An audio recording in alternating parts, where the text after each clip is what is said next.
Good evening. Our streets may be quiet this evening, but they're sure to come alive come tomorrow. You've got two of the most busiest days of the year. That's Boxing Day tomorrow and, of course, New Year's Eve. But history has shown that it's also around this time of year that we tend to hear more complaints about fares hiked up by ride-sharing services like Uber and the recently introduced Lyft.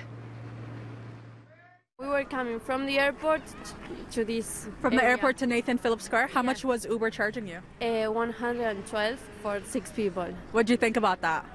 We thought it was very expensive, so we took a taxi. I think it's tough, but I think both sides need to work it out to see what's a fair grounds. Obviously, the guys that are out there at nighttime, they want to make some money, but it's also not fair for the people going out there. They tell you what the price is before you press I want to go, so they tell you what the price is. Either you can do that or make a different plan. It's not like you find out after the fact that the price is going to be higher. Even former Toronto Mayor David Miller weighed in on Twitter saying Uber was charging nearly $100 for a 10-minute ride home from the entertainment district. Then there's this tweet asking Lyft about why the fares were slightly higher, tweeted on the 14th. Now, in a statement to City News, an Uber spokesperson says during times of high demands, fares increase to help ensure a driver is always nearby and that people can get rides when they need one. With upfront fares, riders see the actual fare they'll pay before they request a ride, and they are notified when fares are higher than normal directly in the app.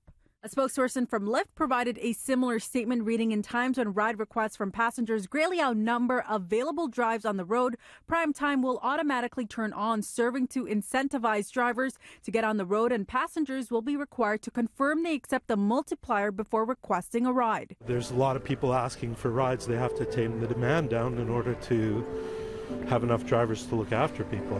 Are you planning on using Uber at all? We will see how much it is and we compare if it's worth it or we take the train or a bus. I either make sure somebody in my group is a dedicated driver, or no, I'd probably use Uber or to the CCC, yeah. Would you use Uber if they had surge prices? I think twice about it, but if it's like my last resort and it's late, yeah, I'd probably still use it.